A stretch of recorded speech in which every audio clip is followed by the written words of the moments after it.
She tore up the pregnancy test. After seeing him kiss another woman, "That's my child," Mafia boss said coldly.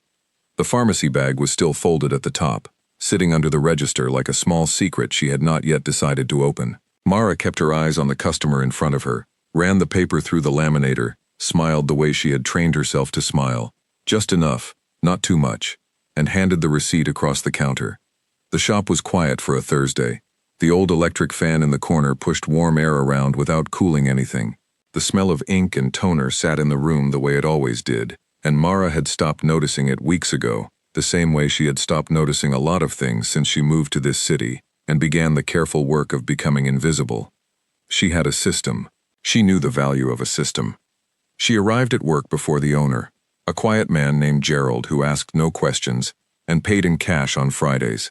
She rented a single room above a dry cleaner on Lenox Street, and the buzzer at the door said only the number 7, no name.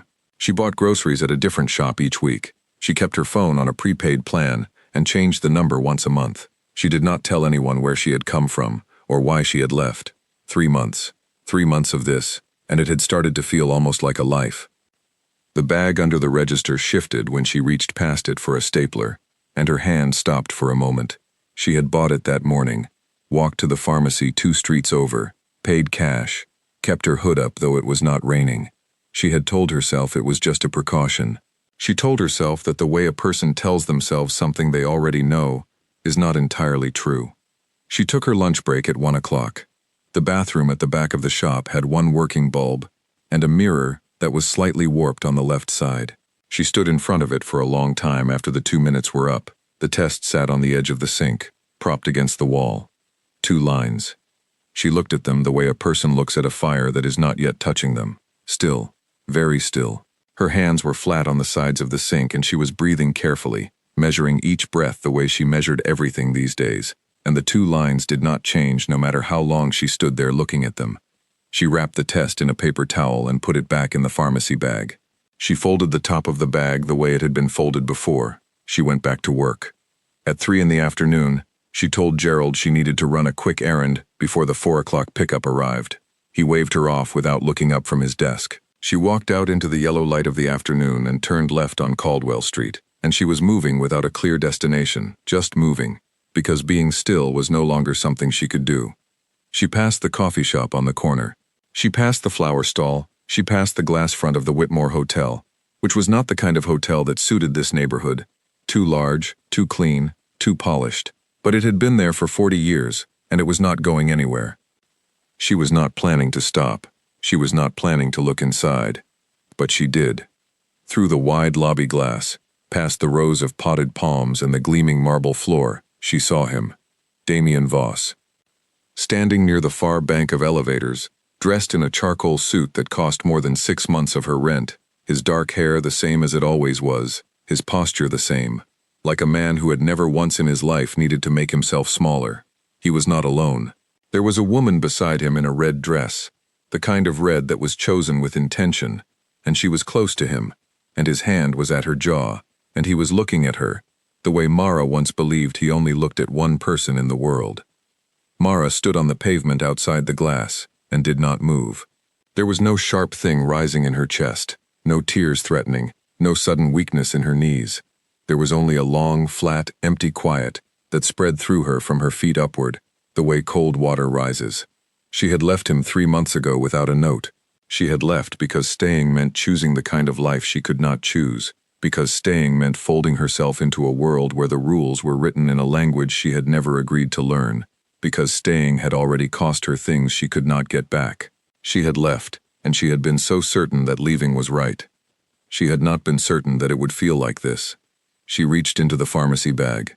She took out the test, still wrapped in the paper towel, and she held it for a moment, and then she tore it. Once, and then again, until the pieces were too small to read. She dropped them into the rubbish bin on the corner, the one beside the bus stop with the peeling advertisement for a new property development on the eastern edge of the city. She let the bag fall in after them. Then she turned and walked back to the print shop, and she did not run, and she did not look back, and her face was the same face she showed the world every day, neutral, unreadable, hers. She was going to need a different plan. She spent the rest of the afternoon running the laminator and binding a set of business reports for the 4 o'clock pickup, and she did the work neatly because she always did the work neatly. And when Gerald locked up at 6 and said, "See you tomorrow," and she said yes, she was already calculating. Cities, money, time. She had a little under 4,000 in her savings account, the kind of money that would move her somewhere smaller or farther, or both. She had no car but knew how to use a bus schedule. She had a good eye for detail, which was useful in most jobs. She was not, she told herself, without options. She bought groceries on the way home. She cooked rice and tinned fish on the small electric stove in her room and ate at the window while the city made its evening sounds below. A dog barked 3 streets over. A couple argued briefly and went quiet. Somewhere a television was too loud. She put her hand flat against her stomach once, just once, in the dark after she turned the light off. She did not let herself think about it for long. Thinking for long was not the same as planning, and planning was what she needed. She decided on a city. She would look at bus times in the morning. She would tell Gerald on Friday, take the week's pay, and go before the following Monday. She had done it once. She knew how. She fell asleep with the window open and the sounds of the street coming in, and she did not know, could not have known, that on the other side of the city, in an office on the 34th floor of a building she had walked past once without looking up, a folder had already been placed on a particular desk. Inside it was a pharmacy receipt, a grainy camera still from a shop-front security feed, a timestamp, and 2 small torn pieces of cardboard that had been retrieved from a rubbish bin beside a bus stop on Caldwell Street. She did not know, because she had not yet understood the most important thing about the man she had left. He never stopped looking. The folder was thin, which meant his people had worked fast. Damien Voss sat at his desk and opened it with one hand. Inside, the pharmacy receipt, the shop front still, the timestamp, and below those, in a small sealed evidence pouch, 2 torn pieces of a home pregnancy test. His head of security, a man named Carver who had worked for the Voss organization for 11 years and had learned in that time to read the temperature of a room before he spoke in it, placed the folder and said nothing else. He had understood, from the moment he found the pieces in the bin, that this particular delivery required silence. Damien looked at the contents for a long time. He did not react. His expression did not shift. The only sign that he had understood what he was looking at was the slight, deliberate way he closed the folder when he was done. One hand, controlled, final. The way a man closes something he is done arguing with. He said 3 words. Find her address. Carver left. The door closed without a sound. Damien sat back in his chair and looked at the window, which faced south, and showed him nothing useful, only the upper floors of the buildings across the street, the white sky of an overcast afternoon, and a flock of pigeons moving in a loose formation somewhere above the rooftops. He had known she was in the city for 6 weeks before the folder arrived. He had known because Carver was good at his job, and because Damien had made certain, from the day she left, that someone was always looking. Not intrusively, not in a way she would notice, because she was sharp and she would notice, but looking nonetheless, a pattern of sightings, gradually refined, a neighborhood, a street, a shop. He had not moved on that information. He had chosen, with great effort, to give her the distance she had taken without asking. He understood, better than most people would have assumed, why she had left. He did not agree with it, but he understood it. The folder changed that calculation. He stood up and went to the window, and stood there with his hands in his pockets. 11 floors below, the city moved through its afternoon, without concern for anything happening in this room. Cabs, a food delivery cyclist, a woman walking a very small dog with a great deal of confidence. The woman in the lobby that afternoon, Claudette Hale, senior legal counsel for the Voss organization, 3 years in the role, had nothing to do with any of this. She had needed a signature on a document that required his physical presence.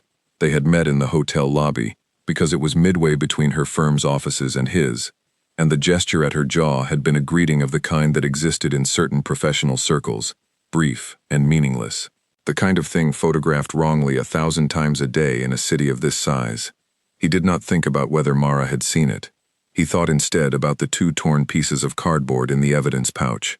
She had been pregnant enough to test. She had seen something through a glass window. He had no doubt now what she had seen, and from where, and she had torn the test apart and thrown it in a bin on the corner and walked back to her job at a print shop on Caldwell Street, as though nothing had happened. He knew her well enough to understand exactly what that meant. She was going to run. He sat back down at his desk, picked up his phone, and made 2 calls. The first was to Carver, to add speed to the address search. The second was to a woman named Dorothy, who managed the domestic logistics of his private residence, to prepare the guest suite on the 2nd floor. He gave no explanation for either call. He rarely did. By the time he was done, the sun had moved behind the clouds in a way that changed the color of the room slightly, and he noticed it the way he noticed most things, not with feeling, but with precision. He thought about the morning she had left. He had woken to the empty side of the bed, the absence of sound where there should have been the small sounds of her. A cup, a window, her moving through a room. He had gone through the apartment once, efficiently, and confirmed she was gone, and then he had stood in the kitchen for a while without making coffee, which was unusual for him. He had not chased her then. He had made himself wait. He had told himself it was strategy. He had told himself she would come back when she was ready, and in the meantime he would give her the one thing she had always wanted from him, which was the space to make her own choices. He had been wrong to wait. He saw that now. He was not going to wait again. Carver had the address by 7 that evening. A room above a dry cleaner on Lenox Street, number 7. No name on the buzzer. Damien noted that she had covered her tracks the same way she always did everything, carefully, without fuss, using the simplest available tools. She was not a dramatic person. She was a precise one. It was one of the things that had drawn him to her in the first place, though he would not have used that word then. He did not go to Lenox Street that night. He had a meeting with 2 men from a family in the north of the city who were testing his patience on a disputed arrangement, and the meeting was not optional, and he was not a man who allowed personal matters to make him sloppy in business. He kept the 2 things in separate rooms in his head, as he always did, and he gave the meeting his full attention, and he concluded it to his satisfaction, and then he went home. He did not sleep well. He was not going to record that anywhere, but it was true. He arrived at Lenox Street on Friday afternoon. He went alone, which was its own kind of statement, and he stood in front of the door marked 7 for a moment before he knocked. He heard her through the door before she opened it, a pause in movement, the kind of stillness that came from recognizing a knock before the rational mind had fully processed it. When she opened the door, she looked at him the way she looked at things that were difficult, straight on, without flinching, with her chin slightly up. She was wearing plain clothes, her hair pulled back. She had a small bag on the table behind her that was half packed. He noted the bag and said nothing about it. He said, "That's my child." 4 words, not a question. She did not move. She did not deny it. She held the door and looked at him, and behind her the room was very small and very tidy, and the half-packed bag sat on the table like an argument she had been planning to make to an empty room. "You were in that hotel," she said. "Yes. With that woman. Claudette is my lawyer," he said. "She needed a signature in a public place. That is the full extent of what you saw." Mara said nothing. She watched him with the particular quality of attention she had, the kind that went past what a person said and into the space around it, looking for the thing that was true versus the thing that was told. "You still left without telling me," she said. "You did. I had reasons." "I know your reasons," he said, and his voice was even, and he did not raise it, and he never did, and that was always the thing that was hardest to argue against. He did not get loud. He got precise. "I have never pretended your reasons were wrong. I am telling you that they don't change this." She let out a breath that was not quite a laugh. "You don't get to just arrive at my door and say that's my child and expect me to." "I don't expect anything," he said. "I'm telling you what is true." She opened her mouth. She closed it. She looked at him for a long moment, and he looked back, and the silence between them was the kind that had its own weight, the kind that had a history. She had spent 3 months trying to get far enough from that silence to stop feeling it. She had not gotten far enough. "How did you find me?" she asked, not because she needed to know, because she needed a second. "I never stopped looking," he said. She stared at him. Something moved across her face, quick and complicated, and he watched it happen and did not try to name it. "Come inside," she said finally, not warmly, not with relief, the way a person opens a door to an inspection they know they cannot avoid. He went inside. He stood in the center of the small room and looked at it, the neatly made bed, the single cup on the shelf, the ring of keys on the hook by the door that had only the one key on it. She had pared her life down to the essential units. She stood with her arms crossed and her back to the window. "I was going to leave this weekend," she said. "I know. And you would have found me again." "Yes." She turned toward the window for a moment, looking out at the street below, and he watched the line of her shoulders and the way she held herself. Straight, tightly controlled, braced for something. She had always been bracing for something, even before she knew what it was. It was the thing in her that he had recognized without words, the first time he saw her, because it was the same thing he recognized in his own reflection on difficult mornings. "I need to know something," she said to the window, "and I need you to answer it before you say anything else." He waited. She turned back to face him. "Did you ever think, even once, while I was gone, that maybe I was right to leave?" The question sat in the air between them. He held it there, the way he held difficult things, steadily, without flinching, until he was sure of the answer. "Yes," he said. She had not expected that.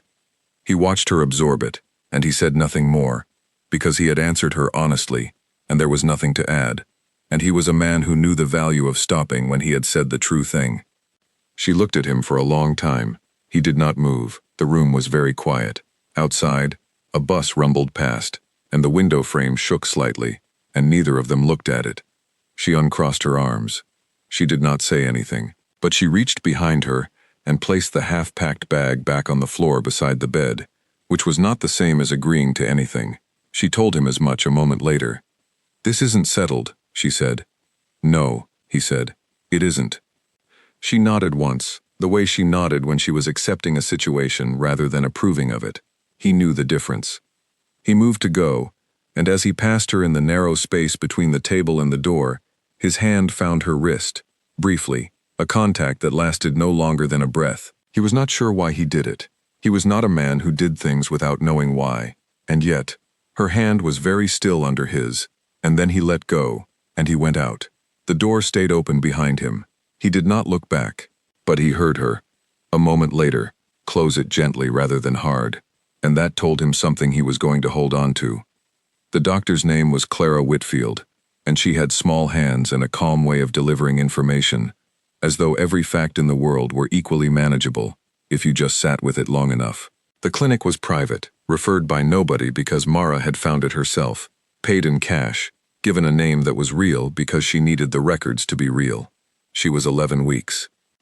She lay on the paper-covered table and looked at the ceiling while the doctor explained what the next several months would look like, and she kept her breathing even, and her hands flat at her sides, and she answered questions when questions were asked, and when Dr. Whitfield left her to get dressed, she sat on the edge of the table for a full 2 minutes before she put her shoes back on. 11 weeks meant the night before she left, the last night in his apartment, when she had already packed the bag and hidden it behind the wardrobe, when she had already made the decision that felt like swallowing glass, and she had gone back to him one last time because she was a person, and not a plan, and she had thought, she had told herself, that one last time would not change anything. It had changed something. She walked out of the clinic into the light of the afternoon and stood on the pavement for a moment with both hands in her jacket pockets. People moved past her. A woman pushed a pram with one hand and held a phone in the other. A man in paint-stained trousers ate a sandwich on the steps of the building across the road. The city had no opinion about any of this. She started walking. She had agreed, cautiously, with clearly stated limits, to move into a residence Damien had arranged. Not his penthouse. She had refused that without discussion. What she had accepted was a secure flat on the 4th floor of a building on Pierce Road, owned by a company that owned many things, quietly and at a distance. The building had 2 exits, a private car park, a concierge who did not ask questions, and a security detail she was not supposed to see but could, if she paid attention, identify within 40 seconds of arriving anywhere new. She had paid attention. She had agreed to the flat not because he asked, and not because she was afraid of being alone, but because she had done the mathematics, and the mathematics were clear. She was 11 weeks pregnant, she had 4,000 and change in savings, she had a laminating job at a print shop, and there were people, she understood this now, not as a warning but as a fact, who would find her useful as a target because of whose child she was carrying. She did not have the resources to handle that alone. She was precise enough to admit it. She did not unpack everything. She kept a bag ready by the wardrobe. Old habits. Damien came on the second day, then the third, then every day after, which she had not expected. She had assumed he would check in the way he managed everything else in his life, efficiently, from a distance, with carefully placed representatives doing the close work. Instead, he came himself. He arrived at a time that varied by no more than 40 minutes, which she also noted, because varying arrival times was a security practice, which meant he took the exposure seriously. He sat at her kitchen table and asked about the appointments in the same tone he used for everything, factual and direct, and the first time he did it, she told him the doctor's name and the clinic address and the next appointment date, and he wrote nothing down because he did not need to. He did not touch anything in the flat without permission. He drank water if she offered it, took nothing otherwise. He did not redecorate. He did not send people to deliver things she had not asked for, which she had half expected. The only additions to the flat that appeared without her involvement were a second deadbolt on the door, which she noticed and said nothing about, and a small fire escape ladder, properly anchored, on the outside of the bedroom window. She noted that one too. She was not annoyed by it. On the 9th day, she came home to find the security detail on the ground floor slightly expanded. Carver was standing near the entrance in a way that was designed to look casual and did not look casual at all. She stopped and looked at him and he looked back, and she said, "What happened?" And he said, "Mr. Voss would prefer to discuss it with you." And she said, "Carver, tell me now." And after a pause he did. Someone had sent a message, not a physical note, the kind of message that arrived through channels, the kind that existed in the architecture of the world Damien operated in. The message identified Mara by name and her approximate location, and was designed to communicate that she was known, which was a way of communicating that she could be reached. It was the first time since leaving his apartment that she felt the cold edge of something she could not manage with a bus schedule and a new phone number. She went upstairs and called him. He answered on the second ring. "I heard," she said. "Carver told you." Not a question. "Yes, I asked him to." A pause. "Are you all right?" "I'm fine." "Tell me what you're doing about it." He told her. Not everything. She understood that without being told, but enough. The message had been traced to a man connected to a family that was managing a long-running disagreement with the Voss organization over a territorial matter in the Western Docks. Using Mara as a signal was not, he explained, a direct threat. It was a negotiating gesture, an announcement that they had done their research. "It won't happen again," he said. She was quiet for a moment. "You can't promise that," she said. "I can," he said, and his voice was the same as it always was when he said a thing he meant entirely, and she knew that voice, and she hated, and was glad of it in equal measure. She did not ask what would happen to the man who had sent the message. She noted that she did not ask, and filed that fact about herself away without judgment. 3 days later, Carver mentioned nothing, offered no update, and the expanded security detail quietly reduced itself to its previous size. She did not ask. On a Tuesday evening in her third week at the flat, Damien arrived later than usual, and sat at the kitchen table, without the normal efficiency about him. Not distracted, she would not call it that. Something had gone out of the usual tightness in his posture. He sat with his jacket over the back of the chair, and his sleeves turned up once at the cuff, and he drank the glass of water she put in front of him without the customary speed, and she sat across from him, and did not ask immediately. After a while he said, "My father used to say that this city had a memory, that it held things." She waited. "He was a man who needed to believe that," Damien said. "I never knew whether he was right." He said nothing more.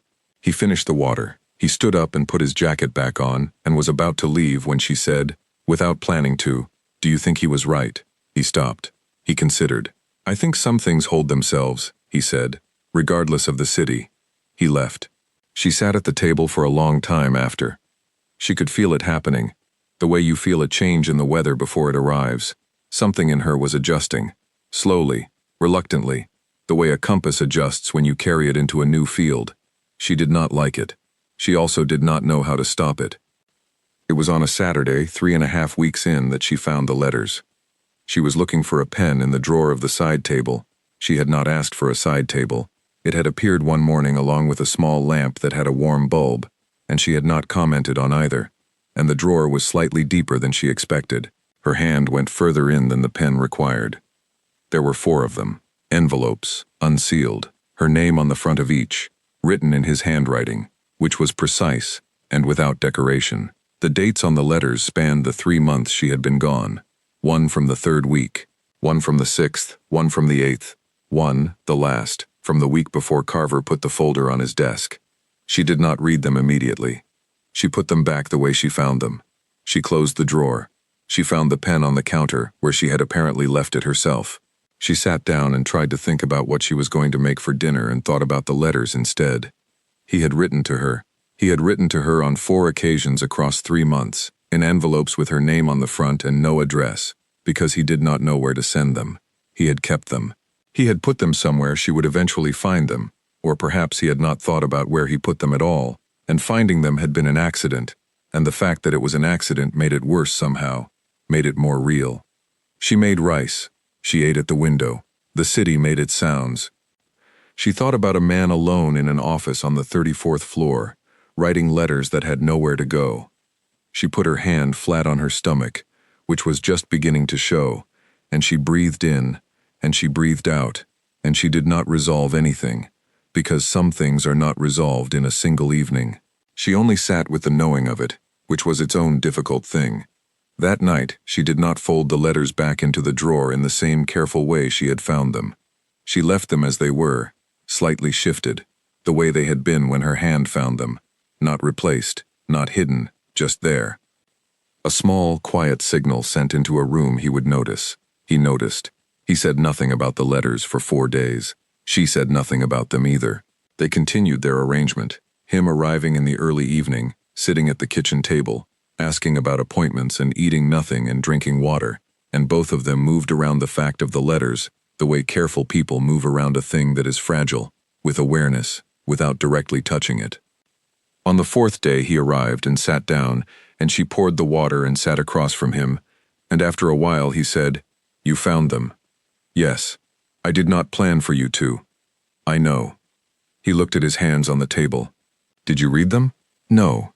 He looked up at her. "I didn't think it was right," she said, not without asking. He was quiet for a moment, then, "You can read them, if you want to. Do you want me to?" The question seemed to require more from him than he had budgeted for. She watched him work through it, the way she had learned to watch him work through things, not impatiently, just watching, giving him the space his mind required. "Yes," he said. She read them that night, after he left. They were not romantic, which was what she had expected, and what would have made them easier to dismiss. They were not declarations, they were not apologies. They were, instead, accounts. Things he had thought about during those 3 months that he had apparently needed to put somewhere. The first letter was about a decision he had made at 16, that he had never explained to anyone. The second was about his mother, who had died when he was 9, and whom he almost never mentioned.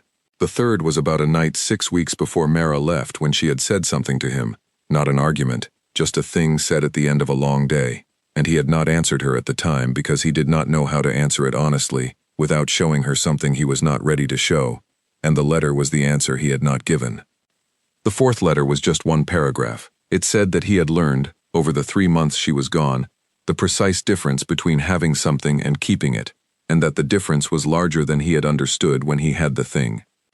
She folded the letters back into their envelopes. She put them in the side table drawer. She turned the lamp off and lay in the dark for a long time.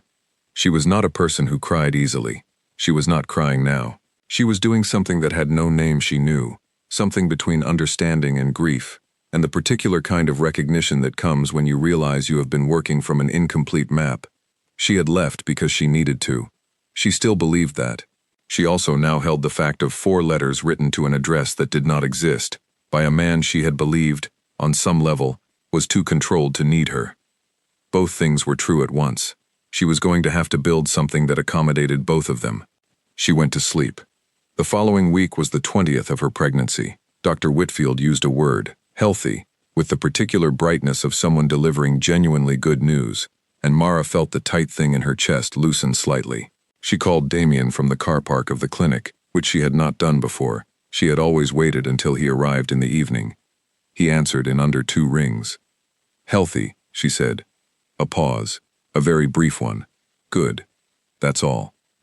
That's enough, he said. She got in the car that Carver had driven and looked out the window and almost, not quite, smiled. Over the weeks that followed, a rhythm formed between them. The way rhythms form not from planning, but from repetition. From the accumulated weight of small, consistent things. He brought nothing, offered nothing materially, made no attempt to rearrange her space or her schedule or her choices. What he brought was steadiness, which was, she was slowly admitting to herself, what she had always needed from him, and what he had always been best at delivering badly. He was learning to deliver it better. She was watching him do it in real time, which was strange and uncomfortable, and also something she found she could not look away from. She began, on the evenings he stayed past 9, to ask him things, not large things, not anything that would have him reaching for the version of himself he showed the rest of the world. Small things. What had he eaten for lunch? Usually nothing, which she noted with irritation. What had the weather been like on the eastern side of the city? Whether the pigeons on the ledge of the building across the road had been there long. He answered all of them, and he answered in full sentences, and sometimes what he said surprised her. One evening she asked why he had never learned to cook, and he said that when he was 12, there had been no one to teach him, and by the time he was 20, he could afford to pay someone else to manage food, and the arithmetic had seemed clear. She said that arithmetic was not everything, and he said he was aware of that now, and the way he said it carried more weight than the words required. She bought him a cookbook. She left it on the table one evening without comment. He picked it up and looked at it and said nothing, and she went to make tea. When she came back, the cookbook was on the chair beside his jacket, meaning he was taking it. She said nothing about it, but something in her was keeping score, not of grievances, but of evidence. Evidence that a person could change the shape of themselves without losing the structure underneath. Evidence that what she had believed was fixed in him was actually capable of movement. That was a dangerous thing to believe. She knew it. She also could not stop believing it. The threat that resurfaced in the 7th week was not, Carver told her, unexpected. In the business of the families that operated in this city's quiet margins, old conflicts did not end. They went dormant, and then they were useful again, and then they came back. The specific threat was not directed at her, Carver was careful to say, but it was adjacent to her, which was close enough to matter. She listened. She asked clear questions. Carver answered them, which she appreciated, because he was treating her like an adult, which not everyone in Damien's world had historically managed. She told Damien about the conversation that evening, and he looked at her with an expression she could not read immediately. It landed somewhere between approval and something more complicated. Carver briefed you directly, he said. I asked him to. He told me clearly. I'd like that to continue. It will. She believed him. That was the thing she kept turning over later. Not that he had said it, but that she believed him. She believed him in the way she had not believed him on much during their time together before, when she had been always waiting for the other shoe, always watching the periphery for the version of him that the rest of the world whispered about. She had seen that version. She was not naive, but she was also no longer 17, and she had spent 3 months alone getting honest with herself. And the honest truth was that the version of him she had lived alongside had been complicated and difficult and worth something. The conflict resolved itself in less than a week. She did not ask the specifics. She noted the security detail going back to its usual configuration and considered that sufficient information. What she did not expect was what came out of it. On the Wednesday after the security detail reduced, Damien arrived later than usual and sat down and did not take the water she put in front of him. He looked at the table for a moment and then he said, quietly, "There are things I cannot change about what my life is. I've known that since before you left. I know you know it too." She sat down across from him. "I'm not asking you to be something you're not," she said. "I know." He looked up. "I am asking you to stay. Not to forgive what you don't want to forgive. Not to pretend the things that were hard were not hard. Just to stay." She held that for a moment. "I have a condition," she said. He waited. "I make my own decisions about my own life, not suggestions from you. Not redirected advice through Carver. Not a secure flat that conveniently reshapes itself around what you think I need. My decisions. You've been making your own decisions," he said. "I haven't interfered." "You haven't needed to yet," she said. "I need to know that when you do need to, you won't." He looked at her for a long time. She held his gaze. "That will cost me something," he said. "I know," she said. "Do you agree?" He said, "Yes." She nodded once. The kind of nod that was not warm and was not cold but was entirely serious. The kind that meant she had heard him and was accepting the agreement as real and would remember it precisely. He picked up the glass of water and drank it. She said, "Stay for dinner. I made rice with vegetables.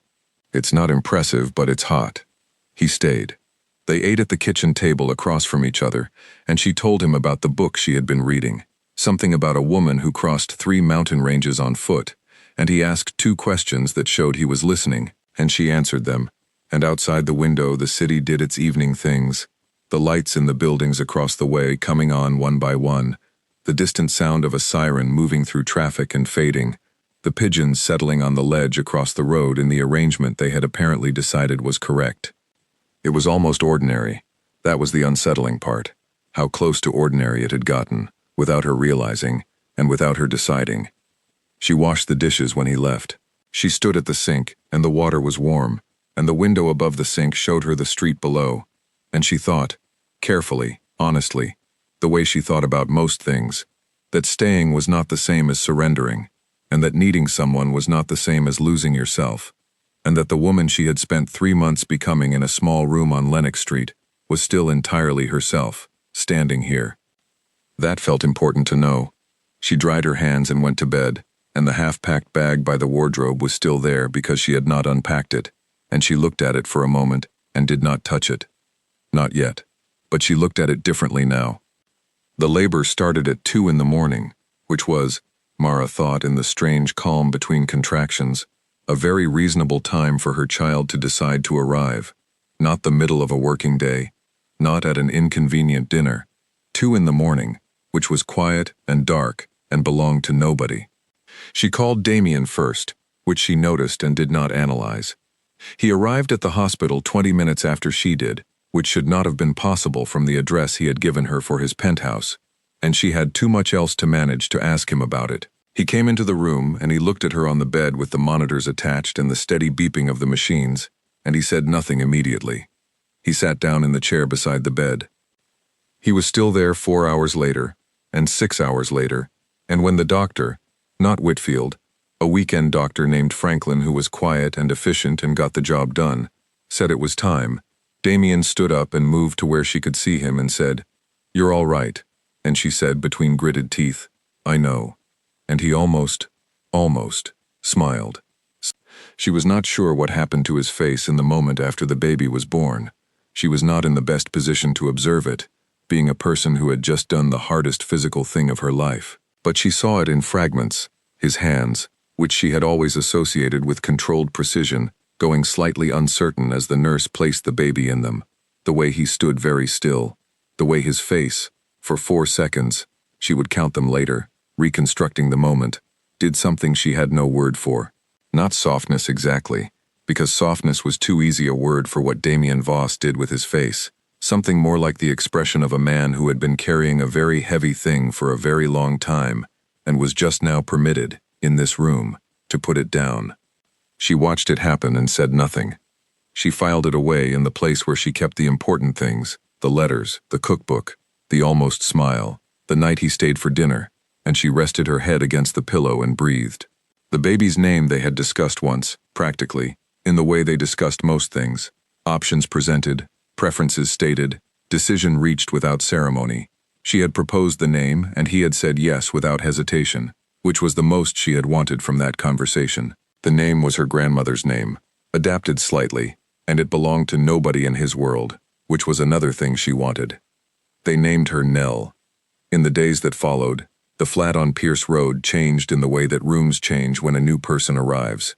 Not dramatically, not with the kind of chaos Mara had braced for, but subtly. A warmth in the air, a new arrangement of sound.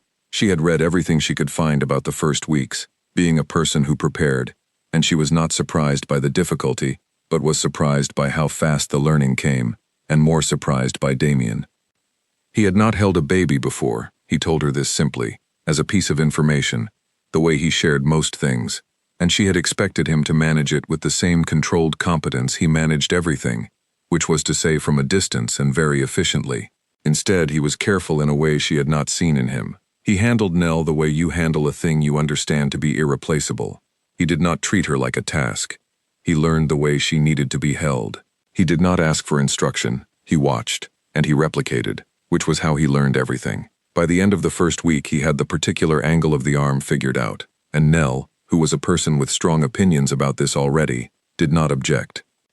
Mara watched him sitting in the chair by the window one afternoon with Nell against his chest, both of them in the pale afternoon light, and she thought about a man sitting alone in an office writing letters to an address he did not have. She thought about the drawer in the side table. She thought about the cookbook that had apparently been used, because he had arrived 2 weeks ago with something in a container that turned out to be soup, and when she asked about it he had said he followed a recipe, and she had eaten the soup, which was not perfect but was real. The old threat came back in Nell's third week. Not the same family from before. This was older, something that went back further in the history of the Voss organization than Mara knew in detail. She learned about it because Carver sat down with her in the kitchen one morning while Nell was sleeping and laid it out plainly, which she had asked for from the beginning and which had now become the established way of doing things. A man from the eastern end of the city had made inquiries. Specific ones, the kind that went beyond casual intelligence gathering. He wanted to know about Nell. He wanted to know about the arrangement between Mara and Damien and what the child's legal status would be, and, this was the part that turned the room cold, whether the child could be used as leverage. Mara sat with her hands flat on the table and listened to all of it. When Carver was finished, she asked, "Has Damien been told?" Yes. "What is he doing?" He's handling it. She considered that for a moment. "Carver, I need you to tell me, clearly, whether Nell is physically safe in this building right now." "Yes," Carver said, without question. "And in a week?" "Also yes. We've moved before the week is up." She nodded. She picked up her tea. She drank it. Her hands were steady. Later that evening, Damien came, which she had expected, and he sat down, which she had also expected, and he started to give her the same account Carver had already given her, which she had expected, and was going to stop. "Carver already briefed me," she said. "I know what happened and what you're doing about it." He stopped. "Good," he said, and she heard in that word something she recognized now. The specific tone he used when something had gone right, in a way he had not fully planned for, when the world had matched the version of itself he had been trying to build. "I have something to say," she said. He waited. "This world, what your life is, I am not going to pretend I can make it simple. I have Nell now, and I understand what that means for how exposed she is, and I am not naive. I don't want naive. What I want is what I asked for before. My choices, my decisions. Full information, no management from a distance." "You have that," he said. "I know I have it. I'm telling you I need to keep it, not as a favor, as a condition of how this works." He held her gaze. "It's not a favor," he said. "It's what's right." She let out a slow breath. "All right."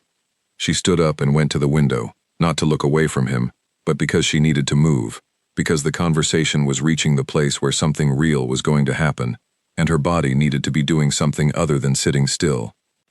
The city below was in its evening state, the lights in the far buildings, the thin line of traffic, the pigeons on the ledge across the road, which had been there every single evening since she moved in, and which she had decided were a fixed feature of the world.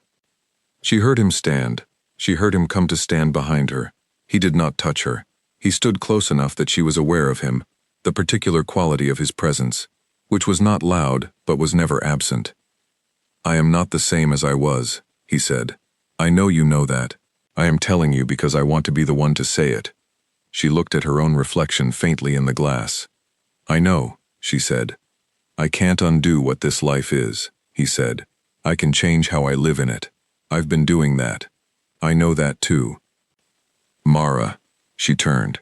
He was looking at her the way he had looked at her 4 years ago, when she walked into a room, and he had said nothing, and she had thought nothing of it, and then 6 months later, understood what the nothing had contained. That same quality of attention, except now it did not have the weight of the thing unsaid. The thing was said. The thing was Nell sleeping in the next room, and 4 letters in a side table drawer, and a cookbook with 3 recipes apparently attempted, and a soup that was not perfect but was real. She did not say she loved him. She was not ready to say it yet. and she was not a person who said things before she was ready. She said, "Stay tonight." It was not a small thing to say. He understood that it was not a small thing, and he did not treat it as one. "Yes," he said. She went to check on Nell, who was sleeping with the particular piece of very new people, her small face entirely untroubled by the complexity of the room she had been born into. Mara stood over the cot for a moment and looked at her. She thought about the pavement outside the Whitmore Hotel, the rubbish bin on the corner, the torn pieces that had been retrieved by people she had never met, that had been placed in an evidence pouch, that had been set on a desk and had changed the direction of everything. She thought about the woman she had been on Lenox Street, careful and invisible and shrinking herself to fit into a plan of escape that would have taken her somewhere smaller and quieter and permanently alone. She did not regret leaving. She did not regret coming back. Both of those things had made her who she was standing here, and she was going to need all of herself for what came next. She heard Damien in the kitchen, the particular sound of him, which she knew now as well as she knew any sound in any room she had ever lived in.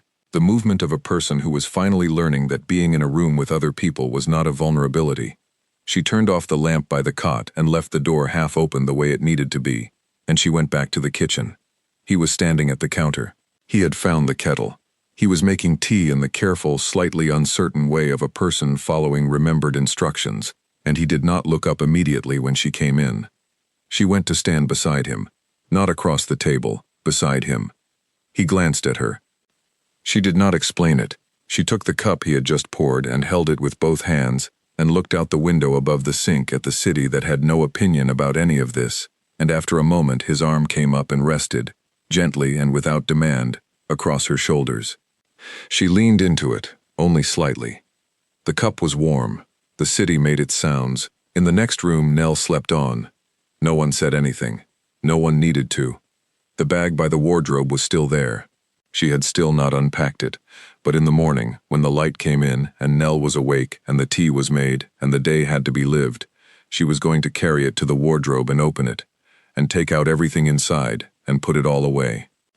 Not because she had stopped needing an exit, but because, for the first time in a very long time, she wanted to stay more than she needed one. That was enough. That was, she had decided, more than enough to build from,